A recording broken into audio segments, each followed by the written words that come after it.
Hello students. Last class में मैंने आपको डीडीएल कमांड्स बताई थी। कॉन्स्टेंट्स कैसे टेबल के ऊपर अप्लाई होते हैं उसके लिए मैंने आपको कमांड्स बताई थी। आज हम देखते हैं डीएमएल कमांड्स। आपका एक डाउट क्लियर कर दूं, मैंने आपको बताया था कि प्राइमरी की जो होती है वो एक टेबल पे सिर्फ एक ही कॉलम होगा जिसमें हम प्राइमरी की लगा सकते हैं। एक्चुअल में ये रिकमेंडेशन होती है कि आप एक टेबल में एक ही कॉलम के ऊपर प्राइमरी की लगाइए, एटलीस्ट एक कॉलम ऐसा हो जो बिल्कुल यूनिक हो। लेकिन मैंने आपको बताया था कि एक टेबल में जरूरी नहीं है कि सिर्फ एक ही कॉलम यूनिक हो, और भी कॉलम्स यूनिक हो सकते हैं। और उस केस में जब हम प्राइमरी की, कैंडिडेट की, ये सारी चीजें बताते थे, तो कैंडिडेट की भी जो कॉलम्स होते थे जिनमें यूनिक वैल्यूज होती थी उस पर्टिकुलर टेबल के अकॉर्डिंग, उसको हम कैंडिडेट की बना देते थे। एक और चीज होती है, हम एक ही टेबल के ऊपर अगर मोर देन वन कॉलम पे, एक से ज्यादा कॉलम पे अगर प्राइमरी की लगाते हैं तो उस केस में उसे आप कंपोजिट की कहते हैं। मतलब वहां पर दो कॉलम्स ऐसे हो सकते हैं जिनके थ्रू हम उस डेटा को यूनिकली आइडेंटिफाई कर सकें। इसका मतलब ये है कि हम एक टेबल के ऊपर मोर देन वन प्राइमरी की लगा सकते हैं, बट कन्वेंशनली रिकमेंडेशन ये है कि हमें एक ही लगाना चाहिए जनरली। क्योंकि अगर आपने दो कॉलम्स के ऊपर लगा दी प्राइमरी की, तो जरूरी नहीं है कि उस सेकंड कॉलम में भी हमेशा यूनिक वैल्यूज ही आए। जैसे फॉर एग्जांपल आप स्टूडेंट टेबल बनाइए। आप खुद एक स्टूडेंट है, आप सोचिए कि अगर स्कूल में आपका रिकॉर्ड स्टोर होता है तो उसमें सिर्फ जो यूनिक है, जिसमें आपको फ्यूचर के लिए भी आपको कंफर्म है कि वो यूनिक रहेगा, वो सिर्फ और सिर्फ आपका एडमिशन नंबर होगा सिर्फ। ठीक है, उसके अलावा नेम का कॉलम, लास्ट नेम का कॉलम, क्लास का कॉलम, कॉन्टेक्ट नंबर, एड्रेस, ये सारे कॉलम्स ऐसे हैं। मान लीजिए उस पर्टिकुलर डेटा के लिए वैल्यूज कॉमन नहीं है, सबका अलग अलग डेटा है, तो आपने दूसरे कॉलम के ऊपर भी प्राइमरी की लगा दी। लेकिन हो सकता है कि इन फ्यूचर वहां पर डेटा रिपीट हो सकता है सेम नाम से दूसरा बच्चा आ जाए, हो सकता है सेम फोन नंबर रहे उनका जब नाम सेम होगा तो ये सारी चीजें आगे फिर प्रॉब्लम कर सकती हैं। इसीलिए हम एक ही कॉलम पे प्राइमरी की लगाते हैं, और जनरली वो ऐसे ही कोई नंबर होता है आपका। अगर आप लाइब्रेरी मैनेजमेंट सिस्टम बना रहे हैं, उससे रिलेटेड डेटा स्टोर कर रहे हैं, तो बुक आईडी जो होगा वो कॉमन होगा। हर चीज में मेनली आईडी वाले कॉलम्स को ही प्राइमरी की बनाया जाता है, आप बुक्स में भी देखिएगा, और यही रिकमेंड होता है। ठीक है, तो ये डाउट था तो इसलिए मैंने इस चीज को क्लियर कर दिया। आज हम देखते हैं डीएमएल कमांड्स। मैंने आपको बताया था कि जो डीडीएल कमांड्स होती हैं वो सारी टेबल के स्ट्रक्चर के ऊपर अप्लाई होती हैं। टेबल क्रिएट कर सकते हैं, डिलीट कर सकते हैं, कॉलम सेट कर सकते हैं, कॉलम डिलीट कर सकते हैं, वो सारी चीजें जो हम टेबल के स्ट्रक्चर पे करते हैं। अभी तक हमने टेबल सिर्फ बनाई है, कॉलम बनाए हैं, उन पे कॉन्स्टेंट्स लगाए हैं, डिलीट करे हैं बस। आज हम उसमें रो इंसर्ट करेंगे। जब भी हम डेटा की बात करते हैं, चाहे वो डेटा को इंसर्ट करना हो, डेटा को शो करना हो, देखना हो, डेटा को डिलीट करना हो, या डेटा को अपडेट करना हो, तो वो सारी कमांड्स आती हैं डीएमएल कमांड्स के अंदर। ठीक है, तो स्टार्ट करते हैं। डेटा इंसर्ट करने के लिए जो सबसे पहली कमांड होती है वो होती है insert command, to insert data in table. इस कमांड का सिंटेक्स होता है इंसर्ट इनटू, जो कैपिटल लिखे हैं वो कीवर्ड है, वो तो एज इट इज लिखने ही लिखने हैं। तो इंसर्ट इनटू, जिस भी टेबल में इंसर्ट करना है उस टेबल का नाम। देन आप कॉलम्स की लिस्ट भी दे सकते हैं। देखिए स्क्वायर ब्रैकेट में लिखा है, इसका मतलब ये है कि ये ऑप्शनल है। अगर आप कॉलम्स के नेम नहीं देंगे तो जितने भी कॉलम्स आपके टेबल में है उतनी वैल्यूज आप करके पास कर देंगे, वन बाय वन सिक्वेंशली एक एक वैल्यू एक एक कॉलम को चली जाएगी। और अगर आप कॉलम की लिस्ट देते हैं, मान लीजिए आप 5 कॉलम है और आप सिर्फ 4 कॉलम में ही वैल्यू इनपुट करना चाहते हैं, तो उन चारों कॉलम्स के नाम दे दीजिए और उसी सीक्वेंस में फिर यहाँ पर वैल्यूज दे दीजिए, तो वन बाय वन वो सारी वैल्यूज उन कॉलम्स के अंदर चली जाएगी। तो ये तरीका होता है इंसर्ट करने का। देन आता है टेबल में से डेटा को शो करना। मतलब टेबल में डेटा है, आपको देखना है कि उस टेबल में क्या क्या है, किस किस का डेटा स्टोर्ड है, तो हम सिलेक्ट कमांड का यूज करते हैं। सिलेक्ट कमांड का सिंटेक्स होता है सिलेक्ट कॉलम का नेम फ्रॉम टेबल नेम। यहाँ पर हम अगर एक कॉलम का नाम लिखते हैं तो एक कॉलम का पूरा डेटा सिलेक्ट होके आ जाएगा। अगर दो कॉमा लगाकर दो कॉलम लिखते हैं तो दोनों कॉलम्स का आ जाएगा। और अगर आप सिलेक्ट के साथ कॉलम की नेम की जगह पे सिर्फ स्टार लिखते हैं तो आपकी पूरी टेबल सिलेक्ट होकर आपके सामने शो हो जाएगी। ये दोनों काम मैं आपको करके दिखाती हूँ। मैंने डीडीएल कमांड्स में भी आपको यहाँ पर सिर्फ बोल बोल कर समझा दी थी कमांड्स को, मैंने उन सारी चीजों को आपको कर कर नहीं दिखाया था। तो आज मैं आपको पूरा प्रैक्टिकली करके दिखाऊंगी। हम टेबल क्रिएट करेंगे, टेबल्स के अंदर कॉन्स्टेंट्स ऐड करेंगे, देन हम डेटा इंसर्ट करेंगे। ये सारी चीजें मैं आपको खुद आज करके दिखाऊंगी। ठीक है, तो स्टार्ट करते हैं। सबसे पहले हम पाइथन एसक्यूएल स्टार्ट करते हैं। My SQL server and my SQL command line client. ठीक है, ये आपका माई एसक्यूएल का कमांड लाइन क्लाइंट ओपन हो गया। सबसे पहले हमें यहाँ पर पासवर्ड देना होगा जो हमने इंस्टॉलेशन के टाइम पे दिया था। तो मैंने यहाँ पर एबीसी दिया हुआ था, इसीलिए मैं यहाँ पर एबीसी इनपुट कर रही हूँ। ठीक है, ये हो गया। देन हम डेटाबेसेस देख लें, इसके अंदर कौन कौन से डेटाबेसेस हैं। तो शो डेटाबेसेस हम करेंगे, ये हमारे सारे डेटाबेसेस हैं। अब मान लीजिए अगर आप डायरेक्टली बनाते हैं तो जो मेन डेटाबेस होता है वहीं पर आपका बन जाएगी टेबल। और अगर आप कोई पर्टिकुलर अपना ही डेटाबेस बनाना चाहते हैं तो आप बना सकते हैं। जैसे यहाँ पर मैं जो ये हमारा एम्प्लॉय वाला डेटाबेस है इसे यूज कर लूंगी। तो हमने यहाँ लिखा यूज डेटा यूज एम्प्लॉय। ठीक है, डेटाबेस चेंज। अब जो डेटाबेस हमारा सिलेक्टेड है वो कौन सा है, एम्प्लॉय वाला। आप देखना चाहते हैं कि एम्प्लॉय टेबल में कोई टेबल है क्या एम्प्लॉय डेटाबेस के अंदर, तो शो टेबल्स। तो यहाँ पर एक टेबल है डिटेल्स नाम की, रहने दीजिए कोई फर्क नहीं पड़ता। अब आता है हम एक टेबल क्रिएट करेंगे यहाँ पर एम्प्लॉय नाम की। एम्प्लॉय डेटाबेस के अंदर हम एम्प्लॉय ईएमपी नाम से कर देंगे हम क्रिएट टेबल ईएमपी। इसके अंदर कॉलम्स रखेंगे हम ईएमपी आईडी। जो हमारा ईएमपी आईडी होगा इसे मैं वेरकेर 2 रख रही हूँ, क्योंकि यहाँ पर मैं जो आईडी दूंगी उसके अंदर अल्फाबेट भी होगा और नंबर भी होगा। ठीक है, एम्प्लॉय आईडी जो होगी वो नल नहीं होनी चाहिए और इसके ऊपर मैं प्राइमरी की लगाऊंगी। तो आप देखिए प्राइमरी की लगाने के 3 तरीके हैं। पहला तरीका तो है कि आप कॉलम के नेम के आगे ही डायरेक्ट दे दीजिए। सेकंड तरीका है सारे कॉलम्स के नेम दे दीजिए, देन लास्ट में प्राइमरी की। मैं एक टेबल और बनाऊंगी आपके सामने, उसमें शो करके दिखा दूंगी वाला प्राइमरी की और कॉलम का नाम उस तरह से दे दीजिए। और एक अगर टेबल बन चुकी है और बाद में आपको प्राइमरी की लगाना है तो फिर ऑल्टर टेबल कमांड का यूज करके ऐड प्राइमरी की करके भी हम ऐड कर सकते हैं। ठीक है, अभी मैंने एम्प आईडी बना दिया। नेक्स्ट कॉलम बनाऊंगी मैं एम्प नेम। ये भी हमारा वेरकेर होगा, नेम 20 का हो सकता है। इसको भी हम नॉट नल करेंगे क्योंकि ये सारी चीजें जो हैं ये मैंडेटरी है हमारी टेबल के लिए। देन मैं बनाऊंगी सेल्स। इसको हम रखते हैं इंट का। ठीक है, इसमें रेंज जरूरी नहीं है फिक्स करना। नेक्स्ट हम रखते हैं जॉब आईडी। ये एक्चुअल में मैं एक टेबल मैंने फॉर्मेट बना लिया है जिससे कि मैं फिर आगे सारी कमांड्स इन्हीं टेबल के ऊपर अप्लाई करके दिखा दूंगी। तो मैं इसको उसी स्ट्रक्चर से बना रही हूँ। जो जॉब आईडी होगा इस जॉब आईडी को भी हम इंट का रख सकते हैं। ठीक है, ये हमारा लास्ट है। देन क्लोज किया एंड सेमीकोलन लगाया, एंटर।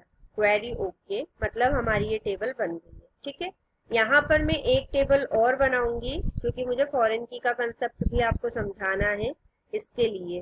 तो वो मैं बनाऊंगी जॉब नाम से, ये टेबल जॉब। इसके अंदर पहले कॉलम का नेम होगा जॉब आईडी, जो मैं रखूंगी इंट की। यहाँ पर नॉट नल होगा और प्राइमरी की वाला मैं नीचे बताती हूँ इसमें। ठीक है, नॉट नल। नेक्स्ट है जॉब टाइटल, इसे मैं रखूंगी वेरकेर। नेक्स्ट सैलरी, ठीक है। अब देखिए मुझे जॉब आईडी पे प्राइमरी की लगाना है, क्योंकि हर टेबल में एक कॉलम तो प्राइमरी की का होना चाहिए। तो यहाँ पर इसके अकॉर्डिंग मैं जॉब आईडी पे प्राइमरी की लगाना चाह रही हूँ, तो मैं यहाँ पर लिख दूंगी प्राइमरी की, और यहाँ पर पैरेंथेसिस के अंदर कॉलम का नाम जॉब आई। ठीक है, ये देने के बाद में इसे क्लोज किया, सेमीकोलन लगा दिया, एंटर। Query okay. हमारी ये दोनों टेबल बनकर तैयार हो गई होंगी, हम देख सकते हैं। शो टेबल्स, एम्प भी बन गई, जॉब भी बन गई। ठीक है, DESC से आप टेबल्स को डिस्क्राइब कर सकते हैं।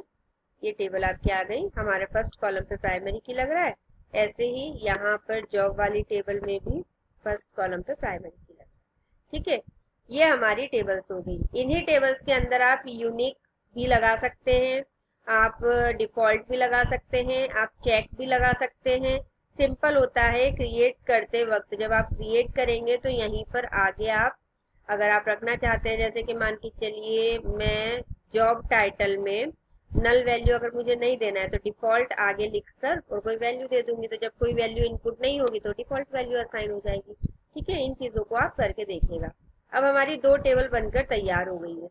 अब हम इस टेबल के ऊपर अप्लाई करेंगे हमारी कौन सी कमांड, DML कमांड्स। टेबल तो बनाकर तैयार कर दिए, अब उनके अंदर डेटा हमें इंसर्ट करना है।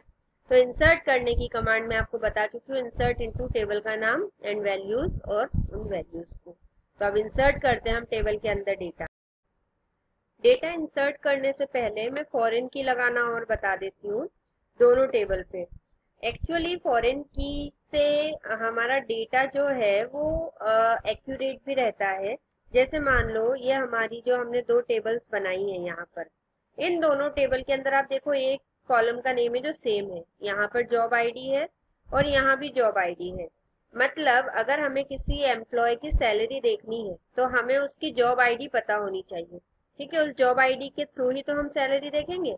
हम देखेंगे उस पर्सन की जॉब आईडी क्या है, उस जॉब आईडी की देखेंगे यहाँ पर सैलरी क्या है। तो हमें जॉब आईडी को फॉरेन की बनाना होगा।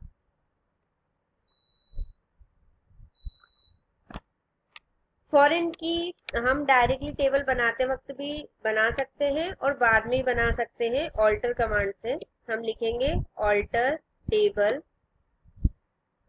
जिस पर भी हमें फॉरेन की लगाना है। अब ये देखिए जॉब आईडी जो है यहाँ पर प्राइमरी की है, तो ये आपकी पेरेंट टेबल बन जाएगी और ये आपकी चाइल्ड टेबल बनेगी।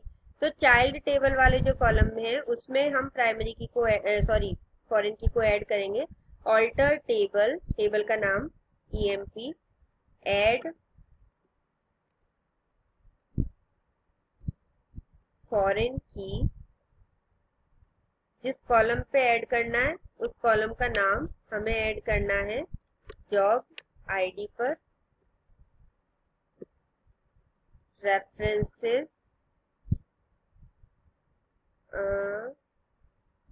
रेफरेंसेस जॉब टेबल का नाम एंड जॉब के किस कॉलम से करना है, job ID column, semicolon, query okay. अब आपकी ये दोनों टेबल कनेक्टेड हो गई है। अब फॉरेन के होने का फायदा क्या होगा, जब हम इस टेबल के अंदर डेटा इंसर्ट करेंगे तो जो भी जॉब आईडी आप वहां पर दोगे वो जॉब आईडी वहां पर तभी इनपुट होगा जब वो जॉब आईडी इस पेरेंट टेबल में होगा।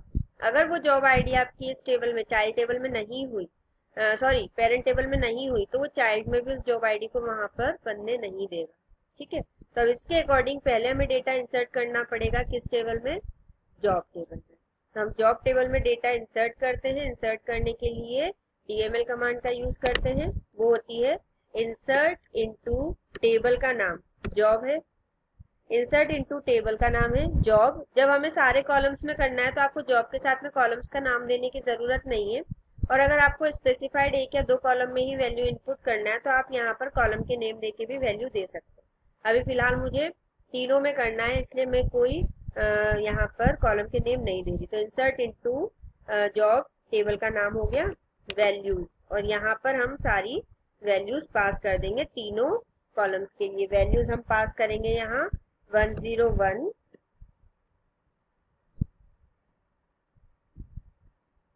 प्रेसिडेंट एंड सैलरी है 2 लाख।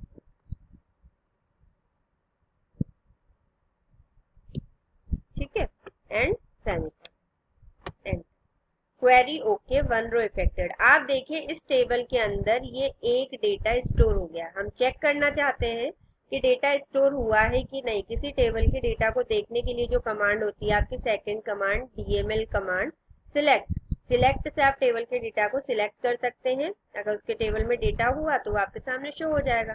तो हम लिखेंगे सिलेक्ट, मैं यहाँ पर लिख रही हूँ स्टार क्योंकि मुझे पूरी टेबल देखना है। सिलेक्ट स्टार फ्रॉम टेबल का नाम फ्रॉम जॉब, एंटर। आप देखिए जॉब टेबल के अंदर ये 3 वैल्यूज स्टोर हो गई हैं। ठीक है, अगर मैं यहाँ पर लिखती ना सिलेक्ट सिर्फ कॉलम का नाम जॉब टाइटल फ्रॉम टेबल का नाम, तो ये सिर्फ उस पर्टिकुलर कॉलम को सिलेक्ट करता। ठीक है, इस तरह से हम इस जॉब टेबल के अंदर डेटा इंसर्ट कर दिया। अब हम इंसर्ट करते हैं हमारी ऊपर वाली टेबल के अंदर। क्योंकि 101 जॉब आईडी यहाँ है तो अब 101 जॉब आईडी का डेटा वहां पर आराम से स्टोर हो जाएगा। तो हम उसे स्टोर करते हैं इंसर्ट इनटू, टेबल का नाम है एम वैल्यूज। वहां पर जो वैल्यूज जानी है, पहला था आपका एम्प्लॉय आईडी था, तो एम्प्लॉय आईडी वेरकेर का दिया था हमने, इसीलिए दिया था। देन एम्प्लॉय नेम था सुमित सिन्हा। देन उसकी सेल्स थी 11 लाख। देन उसकी जॉब आईडी थी, जॉब आईडी में यहाँ दे रही हूँ 101। देखिए मैं जान करके जॉब आईडी चेंज कर रही हूँ। ठीक है, 102 करके मैंने सेमीकोलन किया। जैसे ही मैंने एंटर प्रेस किया आपके सामने एरर आ गई। वो क्या कह रहा है, फॉरेन की ही एरर आई है क्योंकि 102 जॉब आईडी जो है वो जॉब टेबल में है ही नहीं, तो 102 वो जॉब आईडी देने ही नहीं देगा। तो आपको क्या करना पड़ेगा, 102 को 101 करना पड़ेगा। अब जब आप एंटर करेंगे तो देखिए क्वेरी ओके हो गई, मतलब ये है हमारा डेटा उस टेबल के अंदर इंसर्ट हो गया। आप देखना चाहते हैं तो सिलेक्ट स्टार फ्रॉम ईएम, देखिए E1 सुमित सिन्हा। ठीक है, ये होता है फॉरेन की का कंसेप्ट। आज मैंने आपको सारी चीजें बताई जो मैंने उस दिन सिर्फ बोल बोल के बताई थी। आज हमने डीएमएल कमांड्स भी पढ़ी हैं जिससे हम डेटा इंसर्ट कर सकते हैं, डेटा को शो कर सकते हैं। ठीक है, तो आप लोग यहाँ तक इसे कर कर देखिएगा। कोई अगर इसमें डाउट होता है तो आप मुझसे पूछिएगा। अब मैं जब नेक्स्ट वीडियो बनाऊंगी तो इन टेबल्स में और डेटा स्टोर कर लूंगी, जिससे कि फिर अब ये डिस्टिंक्ट कीवर्ड्स है, अब ये जितने भी कीवर्ड्स आएंगे, जितनी भी चीजें हैं, उसके लिए हमारी टेबल कंप्लीट होनी चाहिए, मतलब उसके अंदर डेटा होना चाहिए, तभी हम इन सारी चीजों को उसके ऊपर अप्लाई कर सकते हैं। तब जब नेक्स्ट वीडियो में बनाऊंगी तो उस नेक्स्ट वीडियो से पहले वो उन टेबल्स को, ये जो 2 टेबल्स बनाई है इन्हें कंप्लीट कर लूंगी, जिनसे कि हम इन्हीं सारी चीजों को उस टेबल के ऊपर अप्लाई करके और देख लेंगे। ठीक है, तो आप लोग इन सारी चीजों को एक बार और करिएगा। कॉन्स्टेंट्स भी आप टेबल के ऊपर लगा कर देखिएगा, ऑल्टर कमांड से भी लगाइएगा, डायरेक्ट टेबल क्रिएट करके भी लगाइएगा। अगर कोई डाउट होता है तो फिर आप मुझसे पूछ लेना। ठीक है, आज इतना ही रखूंगी।